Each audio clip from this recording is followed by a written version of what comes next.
देव sir गायब। आ जाइए हमारे पास।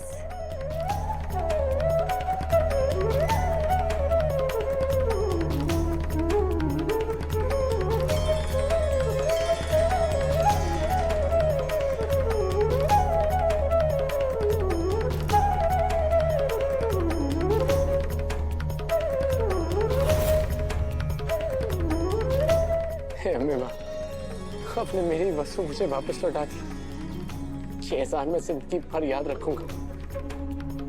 जब तक मैं जिंदा रहूंगा मेरा रोम रोम आपके गुणगान गाता रहेगा। आपका ये पर्व मैं ऐसे मनाऊंगा कि पूरी दुनिया देखेगी।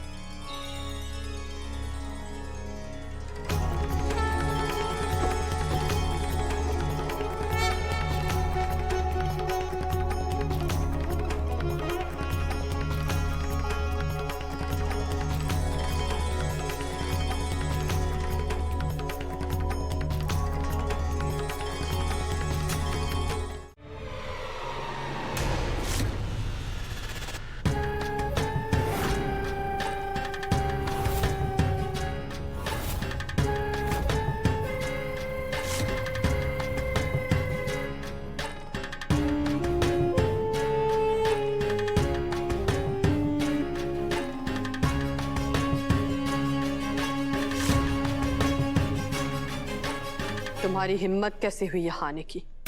और दिव्या की ये फोटो तुम्हें कहाँ से मिली? कम ऑन सासू माँ, मेरे लीगल एडवाइजर ने मुझे सब कुछ बता दिया कि जब तक आप लगातार 3 दिनों तक प्रॉपर्टी पेपर्स पर लीगल एड के सामने साइन नहीं करेंगे, तब तक वो पेपर्स रद्दी से भी बेकार है। चुपचाप मुझे जो कुछ भी चाहिए था दे दी होती, पर नहीं। अब आप देखना, ये करिश्मा सिंह शेखावत और भी ज्यादा खतरनाक हो जाएगी। जरा सोचिए सासू माँ, इस वक्त हॉस्पिटल में अकेली है आपकी बहू। वहां की नर्स की थोड़ी सी जेब गरम हुई और वो मिसकैरेज का सच सबूत समेत दिव्या को दिखा देगी। और अगर सच जानने के बाद सदमे में आकर आपकी बहू उसी हॉस्पिटल के छत से कूदकर मर गई। करिश्मा, ज़बान संभाल कर बात करो। हमारी दिव्या को कुछ करने के बारे में तुम सोचना भी मत। नहीं तो क्या हम क्या कर लेंगे? मुझे फिर से बेवकूफ बनाएंगी? आप चाहे कुछ भी कर लीजिए, आपका ये राजमहल और कारोबार तो मैं हथिया के रहूंगी। अपने मेहनत से बनाया हुआ ये घर और कारोबार हम तुम्हारे जैसे इंसान के हाथ भी नहीं लगने देंगे। लगता है आपका ये राजमहल और कारोबार आपकी बहू दिव्या से बढ़कर है। सोच लीजिए सासू माँ, कहीं पैसों का मोह आपकी छोटी बहू पर भारी ना पड़ जाए।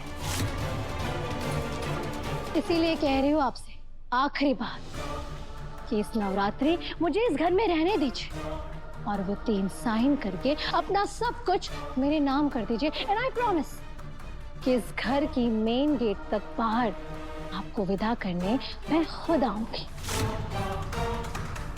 और अगर आपने ऐसा नहीं किया तो इस घर से बाहर जाएगी आपकी बहू की अर्थी।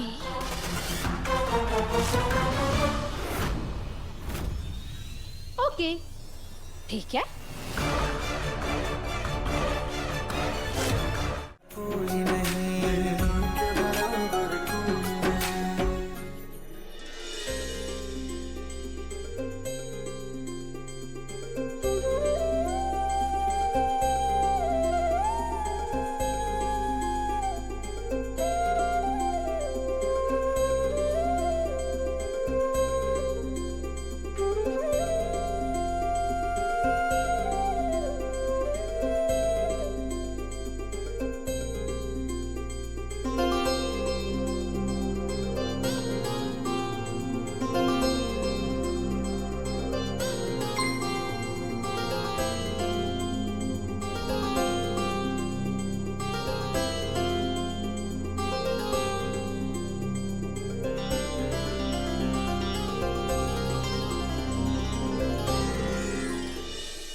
हे माता माही, आपसे तो कुछ ना छुपा है।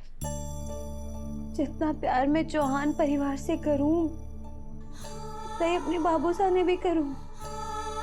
मैं चौहान परिवार और अपने बाबूसा दोनों के लिए अपनी जान दे सकूं। लेकिन माता माई, हमारे बाबूसा हमारे से बहुत नाराज है। हमारे को कुछ समझ ना आ रहा मैं उन्हें कैसे मनाऊं। चाहे हमारे को हमारी खुशियों का गला क्यों ना घोटना पड़े, पर मैं सबने खुश देखना चाहूं। नहीं मैं क्या करूं माता माई, था ये कोई रास्ता?